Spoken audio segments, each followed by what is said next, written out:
जय श्रीकृष्ण दोस्तों. आज आपण 24वा श्लोक पाहत आहोत.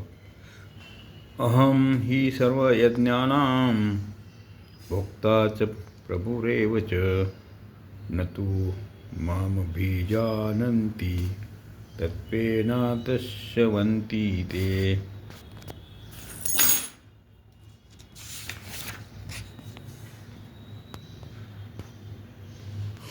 शास्त्रज्ञानुसार मनुष्य यज्ञ, दान, तप आणि तीर्थ इत्यादी जितकी शुभकर्मे शास्त्राज्ञेनुसार करतात, तसेच आपल्या वर्णाश्रमाच्या मर्यादेनुसार जितकी व्यावहारिक आणि शारीरिक कर्तव्यकर्म करतात, त्या सर्व कर्मांचा भोक्ता अर्थात फलभागी मी आहे. कारण वेदात, शास्त्रात, पुराणात, स्मृती ग्रंथात प्राण्यांसाठी शुभकर्माचे जे विधान केले गेले आहे, ते विधान सर्व मीच बनवले आहे आणि मला देण्यासाठीच बनवले आहे. ज्यामुळे हे प्राणी संपूर्ण कर्तव्यकर्मापासून आणि त्यांच्या फलापासून संपूर्णपणे निर्लिप्त राहावेत.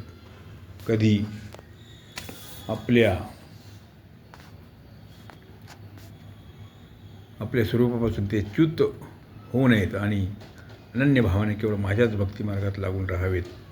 म्हणून त्या संपूर्ण शुभकर्मांचा आणि व्यावहारिक तसेच शारीरिक कर्तव्यकर्माचा भोक्ता मीच आहे.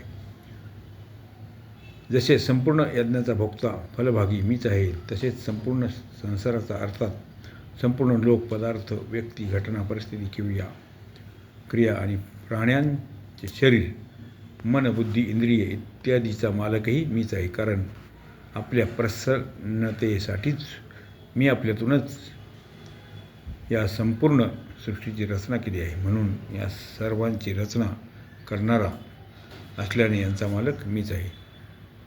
जय श्रीकृष्ण.